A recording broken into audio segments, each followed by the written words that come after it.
গভীর রাতে টেবিলের ওপর ঝুঁকে বসে উপন্যাসখানা লিখছিলাম। টেবিলের এক কোণে মোমবাতিটা গলে গলে পড়ছিল।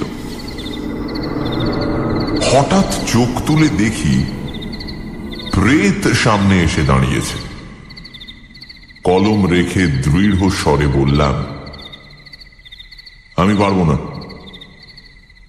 প্রেত কাতর চোখে আমার পানে চেয়ে রইল।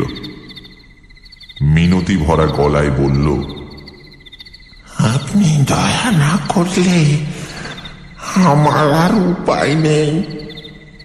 মেয়েটা নষ্ট হয়ে যাবে। পাড়ার ছোড়াগুলো তার পেছনে লেগেছে। প্রীতির কণ্ঠস্বর ঘষা ঘষা। গ্রামোফোন রেকর্ডে গান শুরু হবার আগে যেরকম শব্দ হয়, অনেকটা সেই রকম। আমি বিরক্ত হয়ে বললাম, তা আমি কি করব? আপনি অন্য কারুর কাছে যান না। প্রেত বলল, আর কার কাছে যাব? সবাই চোর। আপনি দয়া করুন। ভূতের কথায় মনটা একটু নরম হলো। সত্যি বটে, আমি দেনার দায়ে লুকিয়ে আছি, কিন্তু তবু চুরি যে করব না এ বিশ্বাস ভূতেরও আছে। বললাম, আচ্ছা, আপনি ওই মেয়েটাকে কিংবা তার বাপকে আপনার কথা বললেই পারেন, তারা নিজের ব্যবস্থা নিজেই করবে। আমাকে কেন?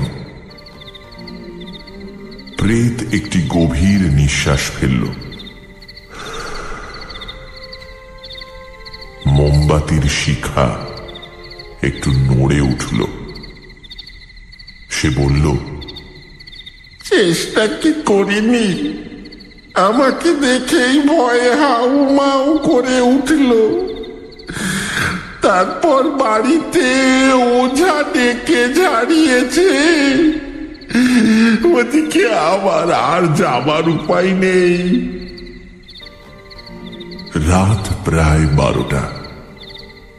আমি ফুঁ দিয়ে বাতি নিভিয়ে বিছানায় গিয়ে শুয়ে পড়লাম।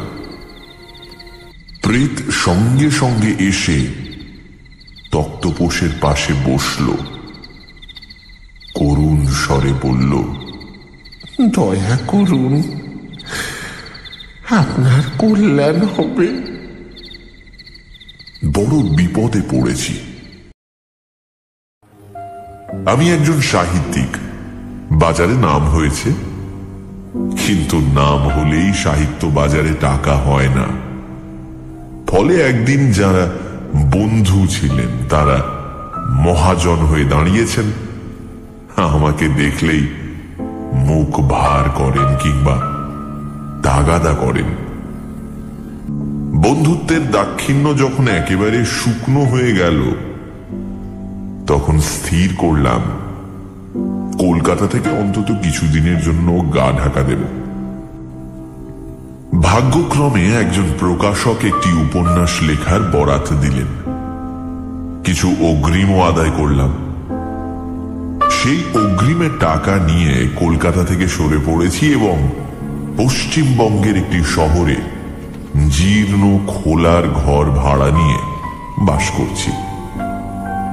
উপন্যাস শেষ না হওয়া পর্যন্ত ফিরব না। আমার খোলার ঘরের জানলা ভাঙা, খাপড়ার ছাউনিও ছেঁড়া। আসবাবের মধ্যে পোকায় কাটা তক্তপোষ, নড়বড়ে টেবিল ও একটি টুল। যিনি ঘরটি ভাড়া দিয়েছেন তিনি পাশেই পাঁচিল ঘেরা মস্ত বাড়িতে থাকেন। মহাজনী কারবার আছে। এ জগতে মহাজনী কারবার কিংবা বই প্রকাশের ব্যবসা না করতে পারলে বেঁচে সুখ নেই। মহাজন নিকুঞ্জবাবুর চোখ দুটি বড় সন্দেহপ্রবণ। 1 মাসের ভাড়া আগাম নিয়ে থাকতে দিয়েছেন। অল্প দূরে একটি সস্তা রেস্তোরাঁ, সেখানেই খাওয়া দাওয়ার ব্যবস্থা করেছি। প্রথম 3 দিন বেশ নির্বিঘ্নে কেটে গেল। উপন্যাস লেখা শুরু করে দিয়েছি। খোলার ঘরে যে উপদেবতার যাতায়াত আছে তা জানতে পারিনি। চতুর্থ দিন রাতে আলো নিভিয়ে শুতে গেলাম। আমার অভ্যাস, বিছানায় শুয়ে একটি বিড়ি সেবন না করলে ঘুম আসে না। দেশলাই জ্বালতেই চোখে পড়ল কে একজন তক্তপোষের পাশে বসে আমার দিকে এক দৃষ্টে চেয়ে আছে। দুটো আগ্রহ ভরা চোখ। চমকে বলে উঠলাম, কে? সঙ্গে সঙ্গে মূর্তিটা মিলিয়ে গেল। আবার দেশলাই জ্বাললাম, কেউ নেই। ভাবলাম ভুল দেখেছি, অনেকক্ষণ ধরে লিখলে এমন হয়, চোখের ভ্রান্তি।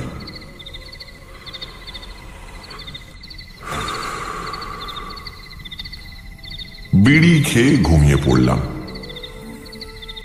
আমার স্নায়ু দুর্বল নয়, ভূতের ভয় করি না। ভূত থাকে থাক, তাকে ভয় করার কোনো কারণ নেই। ভূতের চেয়ে মানুষকেই ভয় বেশি। পরদিন সকালে রাতের কথা আর মনেই থাকলো না। সারাদিন উপন্যাস লিখলাম। উপন্যাসে প্রেমের প্রগতি দেখাচ্ছি। আমার হিরো একেবারে নিচু স্তর থেকে আরম্ভ করেছে। এক ম্যাথর কন্যার প্রতি অবৈধভাবে আকৃষ্ট হয়ে তাকে পৈশাচ বিবাহ করার চেষ্টা করছে। পৈশাচ বিবাহের প্রকৃত অর্থ জানতে হলে দয়া করে অভিধান দেখুন। গল্পটা বেশ জমে উঠেছে। তারপর রাতে যথারীতি তক্তপোষে শুয়ে বিড়ি খেয়ে ঘুমোবার উপক্রম করলাম, কিন্তু ঘুমোতে হলো না। হঠাৎ চটকা ভেঙে শুনলাম ঘষা ঘষা গলায় কে যেন বলছে, ঘুমোলেন নাকি? হ্যাঁ। অন্ধকারে কিছু দেখা গেল না, কিন্তু মনে হলো যিনি প্রশ্ন করলেন তিনি তক্তপোষের পাশে বসে আছেন। কিছুক্ষণ চুপ থেকে বললাম, আপনি কে? উত্তর এলো, কি বলে পরিচয় দিই? যখন বেঁচে ছিলাম তখন নাম ছিল নন্দদুলাল নন্দী। বললাম, খাসা নাম। আপনি তাহলে প্রেত? প্রেত বলল, হ্যাঁ, কিন্তু আপনি ভয় পাবেন না, আমার কোনো বদ মতলব নেই। আমি একটা হাই তুলে বললাম, বদ মতলব থাকলেও আপনি আমার কোনো অনিষ্ট করতে পারবেন না, আপনি তো হাওয়া। তবে আমি ভয় পেয়ে নিজের অনিষ্ট করতে পারি বটে। প্রেত নিঃশ্বাস ফেলে বলল, তা বটে। মনে পড়ল দেশলাইয়ের বাক্সটা মাথার কাছেই আছে। সেই দিকে হাত বাড়িয়ে বললাম, আমার সঙ্গে কিছু দরকার আছে কি? প্রেত বলল, দরকার এমন কিছু নয়, ওই কথা কইবার লোক পাই না, আপনি সজাতি তাই। দেখলাম প্রেতের অবস্থা আমারই মতো। সম্ভবত বন্ধুদের কাছ থেকে টাকা ধার নিয়েছে, বিছানায় উঠে বসে দেশলাই জ্বালতে যাব এমন সময় সে বলল, দেশলাই জ্বালবেন? কেন, আপনার আপত্তি আছে? হঠাৎ আলো জ্বললে একটু অসুবিধে হয়। তবে থাক, কাল আপনার চেহারাটা এক মুহূর্তের জন্য দেখেছিলাম, ভালো করে ঠাউর করতে পারিনি। যাকে থাক। কিছুক্ষণ চুপচাপ। ভাবলাম বেচারা কথা কইবার লোক পায় না, স্বজাতি পেয়ে আলাপ করতে এসেছে, আমারই কিছু বলা কওয়া দরকার। তা আপনি কি এই কাছে পিঠে কোথাও থাকেন? পাশে পাঁচিল ঘেরা বাগানে পুরনো নিম গাছ আছে, তাতেই থাকি। তাই নাকি? আপনিও নিকুঞ্জবাবুর ভাড়াটে? তা কত ভাড়া দিতে হয়? প্রেত রসিকতা বুঝল না, বলল, বাড়ি বাগান একদিন আমারই ছিল। আমার প্রপৌত্রের কাছে নিকুঞ্জ পাল কিনেছে। বটে? আপনার প্রপৌত্র বেঁচে আছেন বুঝি? হ্যাঁ, তার অবস্থা বড় খারাপ হয়ে গেছে। প্রপৌত্র? তাহলে আপনি আন্দাজ ৮০-৯০ বছর আগে ছিলেন? সিপাহী যুদ্ধের সময় আমি ছিলাম। মুচ্ছুদ্দির কাজে পয়সা করেছিলাম। ভেবেছিলাম ৭ পুরুষ বসে খাবে, কিন্তু প্রেতের কথা শেষ হল না। আমি অভ্যাসবশত অন্যমনস্ক ভাবে একটি বিড়ি মুখে দিয়ে ফস করে দেশলাই জ্বাললাম। প্রেতের ভয় পাওয়া চেহারাখানা ক্ষণিকের জন্য দেখা গেল, তারপর সে হাওয়ায় মিলিয়ে গেল। আবার হয়তো আসবে ভেবে কিছুক্ষণ বসে বিড়ি টানলাম, কিন্তু প্রেত আর এলো না। তারপর কয়েক রাত তার দেখা পাইনি। এদিকে আমার উপন্যাস দ্রুত এগিয়ে চলেছে। হিরো এখন এক রজক কন্যার কৌমার্যহানির উদ্যোগ করছে। এরপর আসবে গোপ কন্যা। স্থির করেছি এইভাবে ধাপে ধাপে তুলে হিরোকে এক সিনেমার অভিনেত্রীর সঙ্গে বিয়ে দিয়ে ছাড়ব। উপন্যাসের নাম রেখেছি স্বর্গের সিঁড়ি। সেদিন রাতে খাওয়া দাওয়ার পর বাতি জ্বালিয়ে লিখতে বসেছিলাম। খুব মন লেগে গিয়েছিল, তাই সময়ের কোনো হিসেব ছিল না। মনোজগতে নিরঙ্কুশ ভ্রমণ করতে করতে হঠাৎ পা পিছলিয়ে শক্ত মাটিতে ফিরে এলাম।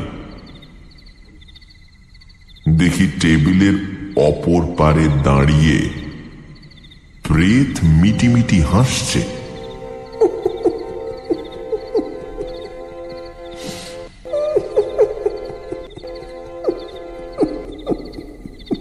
আজ প্রেতকে প্রথম ভালো করে দেখলাম। সূক্ষ্ম মূর্তি, তবু চেহারার মধ্যে অস্পষ্টতা কিছুই নেই।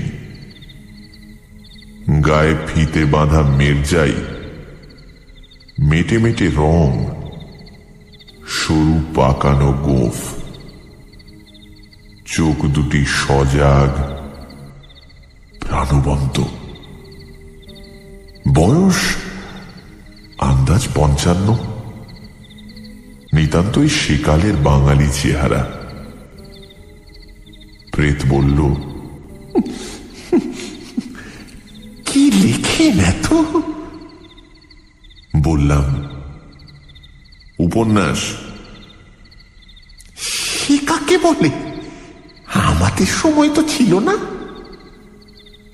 উপন্যাস কি তা বুঝিয়ে দেওয়ার পর প্রেত সাগ্রহে বলল, ও রূপকথা, তা বলুন না শুনি। সংক্ষেপে গল্পটা বললাম। শুনে ভূত বলল, ছি ছি ছি ছি ছি। বললাম, ছি ছি বললে চলবে কেন? এটা না হলে বই কাটে না। যা হোক, তা কদিন আসেননি যে? প্রেত বলল, আপনি অদ্ভুত লোক। অন্য লোক ভূত দেখলে আঁতকে ওঠে, আপনি গ্রাহ্যই করেন না। বললাম, সে রাতে আচমকা দেশলাই জেলেছিলাম, তাই রাগ হয়েছিল বুঝি? রাগ নয়, চমকে গিয়েছিলাম। চমকে গেলে আর শরীর ধারণ করা যায় না। খাতা টেনে নিয়ে বললাম, আচ্ছা আজ আপনি আসুন, পরিচ্ছেদটা শেষ করতে হবে। মাঝে মাঝে আসবেন, গল্প সল্প করা যাবে। আচ্ছা। প্রেত চলে গেল। তারপর প্রেত প্রায় প্রতি রাতেই আসে। কিছুক্ষণ গল্প গুজব হয়, তারপর আসুন বললেই হাওয়ায় মিলিয়ে যায়। এ আমার সাপে বর হয়েছে। এখানে এসে মানুষ প্রতিবেশীর সঙ্গে ইচ্ছে করেই আলাপ পরিচয় করিনি। তার পরিবর্তে যা পেয়েছি তা মোটেই অবাঞ্ছনীয় নয়। প্রেতের সঙ্গে যতটুকু ইচ্ছা মেলামেশা করি, স্বাদ মিটলেই তাকে চলে যেতে বলি, সে চলেও যায়। মানুষ প্রতিবেশীকে এত সহজে তাড়ানো যেত না। ঘন্টা ধরে থাকেন তিনি সৎ প্রসঙ্গ আলোচনায়। আমার ভূতই ভালো। একদিন ভূত জিজ্ঞাসা করল, আচ্ছা, আপনি সংসার করেছেন? বললাম, সংসার মানে বিয়ে? সর্বনাশ, একলা শুতে ঠাঁই পাই না, শঙ্করাকে ডাকে। ও কাজটি আমাকে দিয়ে হবে না। ভূত একটু হাসল।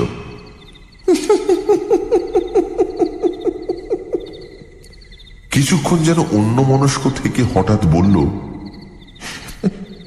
দেখুন, আপনার সঙ্গে এ কদিন মেলামেশা করে বুঝেছি আপনি সজ্জন, চোর ছ্যাঁচর নন। আমি অনেক দিন থেকে আপনার মতো একজন মানুষ খুঁজছি। আমার একটি অনুরোধ আছে, আপনাকে রাখতে হবে। ভূত যে নিছক আমার সঙ্গ লাভের জন্য নয়, একটা মতলব নিয়ে আমার কাছে ঘোরাঘুরি করছে, তা এতদিন বুঝতে পারিনি। বোঝা উচিত ছিল। মুচ্ছুদ্দির প্রেতাত্মা বিনা প্রয়োজনে কারোর সাথে ঘনিষ্ঠতা করবে, এটা মনে করাও অন্যায়। সাবধানে বললাম, কি অনুরোধ? ভূত তখন টেবিলের ওপর কনুই রেখে নিজের ও বংশের ইতিকথা বলতে আরম্ভ করল। আন্দাজ করলাম, কাঁকড়া বিছের ল্যাজে যেমন হুল থাকে, অনুরোধটা আছে গল্পের শেষে। নন্দদুলাল নন্দী ইস্ট ইন্ডিয়া কোম্পানির সাহেবদের সঙ্গে ব্যবসা করে প্রচুর উপার্জন করেছিল। জমিদারি, বাগান, ক্ষেত, বালাখানা সবই হয়েছিল। তার যখন 53 বছর বয়স, তখন সিপাহী বিদ্রোহের গন্ডগোল আরম্ভ হল। এদিকে যুদ্ধ বিগ্রহের সম্ভাবনা বিশেষ ছিল না, কিন্তু যা টাকা আছে তার আশঙ্কার শেষ কোথায়? একদিন গভীর রাতে নন্দদুলাল একটি পিতলের ঘটিতে 100 মোহর পুরে বাগানের নিম গাছ তলায় পুঁতে রাখল। আর সবই যদি যায়, 100 আকবরী মোহর তো বাঁচবে। মিউটিনির হাঙ্গামা এদিকে আসলো না বটে, কিন্তু অরাজকতার সময় হঠাৎ একদিন নন্দদুলালের বাড়িতে ডাকাত পড়ল। নন্দদুলালের হৃদযন্ত্র দুর্বল ছিল, সে বেবাক হার্ট ফেল করে মারা গেল। ডাকাতেরা লুটপাট করে চলে গেল। তারপর ক্রমে দেশ ঠান্ডা হলো, শান্তি শৃঙ্খলা ফিরে এলো। নন্দদুলাল হিসেবি লোক ছিল, তাই তার আমলে চাল বেশি বাড়তে পায়নি। তার ছেলে যশোদা দুলালের আমলে বাবুয়ানি বাড়ল। আগে দোল দুর্গোৎসবের সময় হরিকীর্তন কথকতা হতো, এখন বাই নাচ শুরু হলো। তারপর তার ছেলে ব্রজদুলাল এসে বিলাসিতা চরম করে ছেড়ে দিল। জুতোয় মুক্তোর ঝালর লাগিয়ে বাইজির পল্টন পুষে 100 টাকার নোটের ঘুড়ি উড়িয়ে সে যখন পৃথিবী থেকে বিদায় নিল, তখন লক্ষ্মীও বিদায় নিয়েছেন। বাকি আছে শুধু বাগান ঘেরা বাড়িখানা। ব্রজদুলালের ছেলে গোপী দুলাল নিরীহ মানুষ। বাপের ভুক্তাবশিষ্ট এঁটো পাতায় যতদিন পারল চলল, শেষ পর্যন্ত তাকে বাড়ি বিক্রি করতে হলো। তারপর গত 20 বছর ধরে গোপী দুলাল বাড়ির বিক্রয় মূল্য নিয়ে এবং সামান্য কাজকর্ম করে অতি দীনভাবে সংসার চালাচ্ছে। তার স্ত্রীর মৃত্যু হয়েছে। একমাত্র কন্যার বয়স 21, কিন্তু এখনো তার বিয়ে দিয়ে উঠতে পারেনি। উপরন্তু কয়েক বছর যাবৎ তাকে দুরন্ত হাঁপানি রোগে ধরেছে। গল্প শেষ হলে জিজ্ঞাসা করলাম,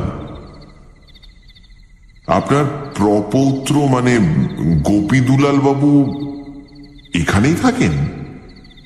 প্রেত বলল, হ্যাঁ, বেনেপাড়ার একধারে একটা ভাঙা বাড়িতে পড়ে আছে। তারও বেশি দিন নেই, তাকে কালে ধরেছে। আর তো কিছু নয়, গোপী দুলাল মরলে মেয়েটা ভেসে যাবে বলে করুণ নিঃশ্বাস ফেলল। সন্দেহ হলো প্রেত বুঝি ঘটকালি করছে। মনকে শক্ত করে বললাম, দেখুন, আমি আগেই বলেছি বিয়ে করবার মতো অবস্থা আমার নয়। আপনি অনুরোধ করবেন না। প্রেত তাড়াতাড়ি বলল, না না, অনুরোধ করছি না। আমি বলছিলাম, আপনি যদি দয়া করে মোহরগুলো গোপী দুলালের কাছে পৌঁছে দেন, তাহলে সেই মেয়েটার বিয়ে দিয়ে মরতে পারে। অবাক হয়ে বললাম, মোহরের ঘটি কি এখনো নিমতলায় পোঁতা আছে নাকি? প্রেত বলল, হ্যাঁ, মরার আগে কাউকে বলে যেতে পারলাম না। যেমন পুঁতেছিলাম তেমনই পোঁতা আছে, তাই তো নিম গাছ ছাড়তে পারি না। কিছুক্ষণ স্তম্ভিত হয়ে বসে রইলাম।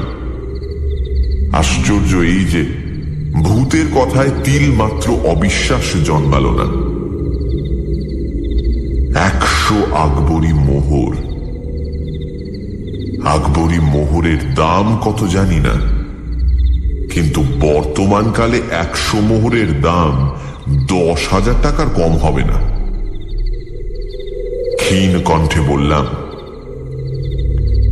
এত সোনা, এর দাম যে অনেক।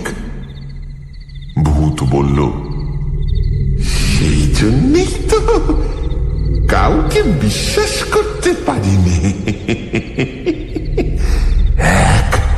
আপনি ভরসা। চমকে উঠলাম। আমি আমি কি করব? ভূত মিনতির স্বরে বলল, ঘটিটা খুঁড়ে বার করতে হবে। বেশি খুঁড়তে হবে না, হাতখানে খুঁড়লেই পাওয়া যাবে। কিন্তু খুঁড়বে কে? আমি? ভূতের চোখ নীরবে অনুরোধ জানালো। আমি চটে গিয়ে বললাম, বেশ ভূত তো আপনি। ও বাগান এখন নিকুঞ্জ পালের দখলে, সে আমাকে খুঁড়তে দেবে কেন? আর আমি বা তাকে বলবো কি? বলবো, মশাই আপনার বাগানে মোহর পোতা আছে, তাই খুঁড়তে এসেছি, এটা বলবো? ভূত বলল, না না, আপনি দিনের বেলা যাবেন কেন? দুপুর রাতে চুপি চুপি পাঁচিল ডিঙিয়ে নিম গাছটা বাড়ি থেকে অনেক দূরে বাগানের এক কোণে। রাতে বাগানে কেউ থাকবে না। আমি বিড়ি ধরাবার উপক্রম করে বললাম, মাফ করবেন, আমার দ্বারা হবে না। ওই রাতের বেলা পরের বাগানে যদি ধরা পড়ি, ঠ্যাঙে দড়ি পড়বে। নিকুঞ্জপাল এমনিতেই আমাকে সন্দেহের চোখে দেখে। আমি পারবো না। দেশলাই জ্বাললাম। তারপর কয়েক রাত্রি পর পর ভূতের সঙ্গে ঝুলোঝুলি চলল। আমি অটল, ভূত নাছোড়বান্দা। আমি যত বলি পারবো না, ভূত ততই বলে, দয়া করুন, দয়া করুন। যে রাতে দৃশ্য নিয়ে আরম্ভ করেছিলাম, তারপরও কয়েক রাত কেটে গেল। হঠাৎ দেশলাই জ্বালিয়ে ভূতকে তাড়াবার চেষ্টা করলাম, কিন্তু ভূতের এখন দেশলাই অভ্যেস হয়ে গেছে। কিছুক্ষণের জন্য অদৃশ্য হয়ে গেলেও আবার ফিরে আসে এবং কাতর কণ্ঠে বলে, দয়া করুন, দয়া করুন, সৎ বংশের মেয়ে নষ্ট হয়ে যাবে।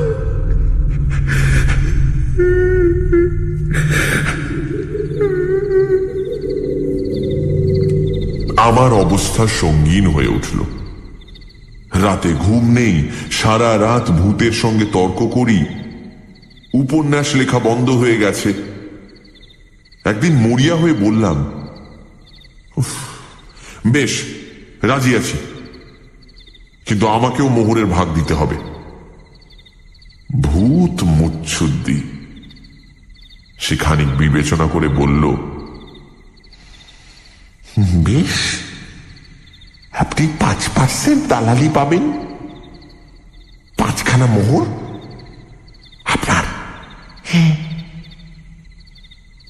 অতঃপর আর না বলবার উপায় রইল না।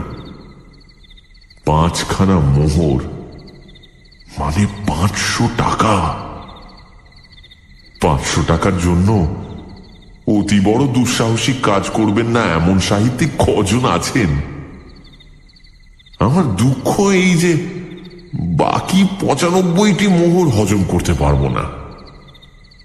পেটের দায়ে কুৎসিত উপন্যাস লিখি বটে,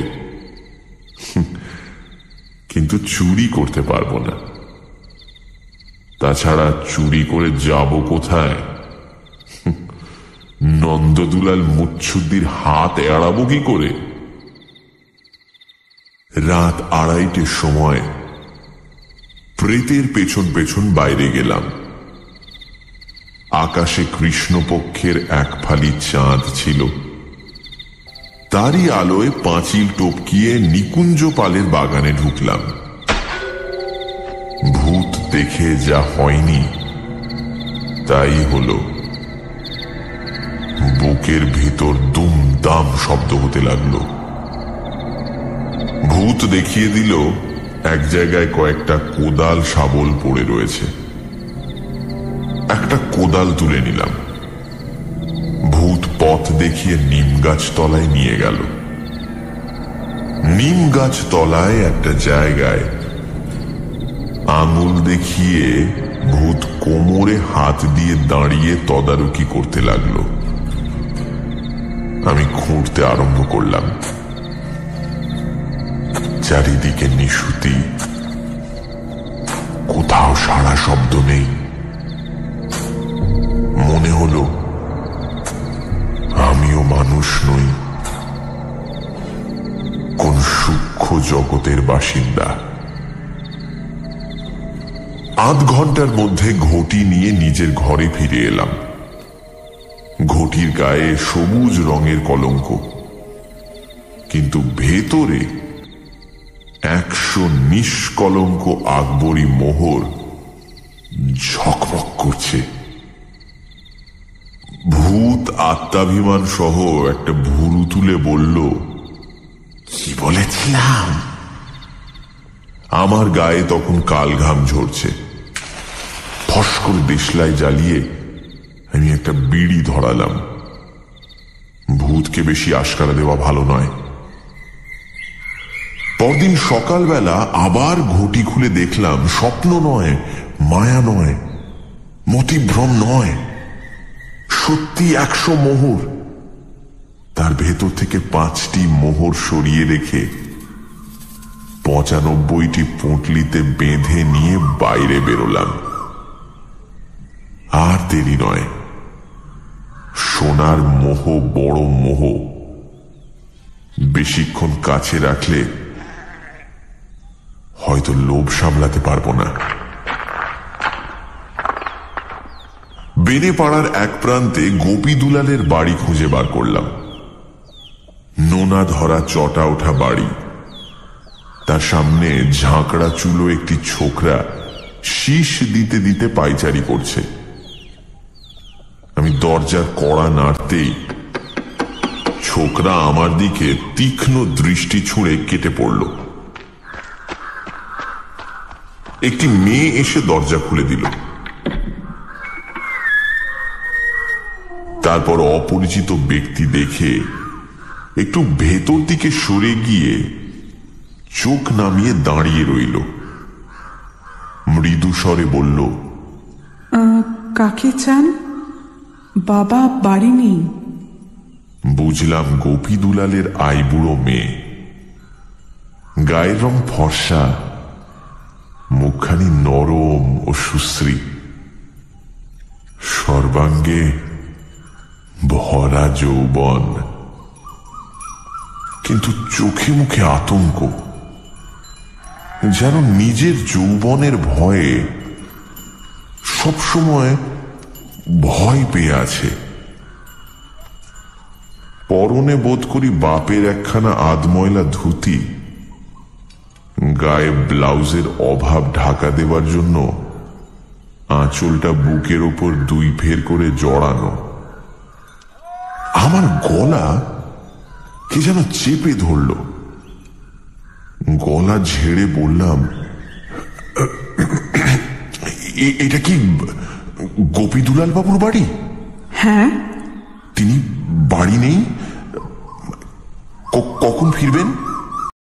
হাসপাতালে গেছেন, ফিরতে বোধহয় দেরি হবে। ও, আমি একটু চিন্তা করে বললাম, তার সঙ্গে আমার বিশেষ দরকার ছিল। আমি ওবেলা আবার আসবো, তাকে বলে দিও। মেয়েটি চকিতে চোখ তুলল। আচ্ছা। আমার খোলার ঘরে ফিরে গিয়ে একটার পর একটা বিড়ি টানতে লাগলাম। মাথা গরম হয়ে উঠল। 2 বান্ডিল বিড়ি নিঃশেষ হয়ে গেল। ভয় পাওয়া যৌবন দুঃসহ অসহায় যৌবন। ভূতের সঙ্গে পরামর্শ করতে পারলে ভালো হতো, কিন্তু ভূত দিনের বেলা আসে না। বিকেলে আবার গেলাম, এবার দালালির মোহর 5টিও নিয়ে গেলাম। মেয়েটির দরজা খুলে দিল, বলল, বাবার শরীর বড় খারাপ, দেখা করতে পারবেন না। কি দরকার আপনার? তার ঠোঁট কেঁপে উঠল। হঠাৎ জিজ্ঞাসা করলাম, তোমার নাম কি? ভয়ে বিস্ফারিত চোখ তুলে নিচু কণ্ঠে সে বলল, কমলা। আমি বললাম, কমলা, তোমার বাবাকে বলো আমার কাছে তার কিছু টাকা পাওনা আছে, তাই দিতে এসেছি। দরজার ছায়ান্ধকার থেকে সে বিহ্বল চোখে আমার দিকে চাইল, তারপর ছায়ার মতো অদৃশ্য হয়ে গেল। কিছুক্ষণ পরে ফিরে এসে বলল, আসুন। গোপীদুলাল বাবু বিছানায় আধশোয়া হয়ে হাঁপাচ্ছিলেন। অকাল বৃদ্ধ জীর্ণ মানুষ, চোখে উৎকণ্ঠা ভরা ক্লান্তি। আমি পাশে বসলে বললেন, আপনাকে টাকা পাওনা আছে বলে মনে পড়ে না তো? আমি বললাম, টাকার কথা পরে বলবো, এখন আমার একটা প্রস্তাব আছে। আমি আপনার স্বজাতি ভদ্র সন্তান, আপনার মেয়েকে বিয়ে করতে চাই। গোপীদুলাল দিশাহারা হয়ে গেলেন। আমি বিস্তারিতভাবে নিজের পরিচয় দিলাম। তার হাঁপানি যেন আরো বেড়ে গেল। শেষে বললেন,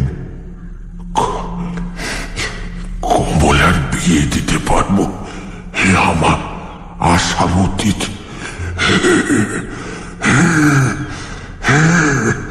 আমার তো পয়সা নেই।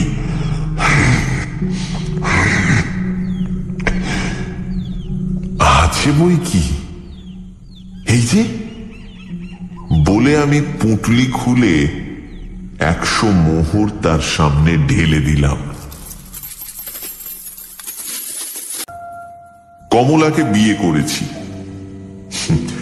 শ্বশুর মশাই কিন্তু টিকলেন না, বিয়ের পরদিনই মারা গেলেন। আকস্মিক ভাগ্যোন্নতি তার সহ্য হল না। কলকাতায় ফিরে এসে বন্ধুদের ঋণ শোধ করেছি, বই প্রকাশের ব্যবসা ফাঁদার আয়োজন করছি, উপন্যাসখানা ছিঁড়ে ফেলেছি।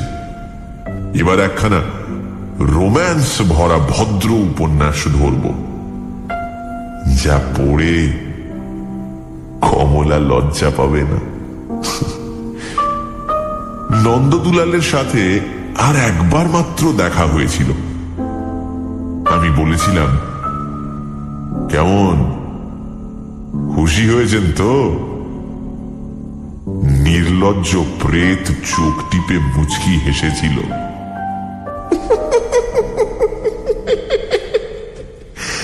দালালি একটু বেশি নিয়েছ।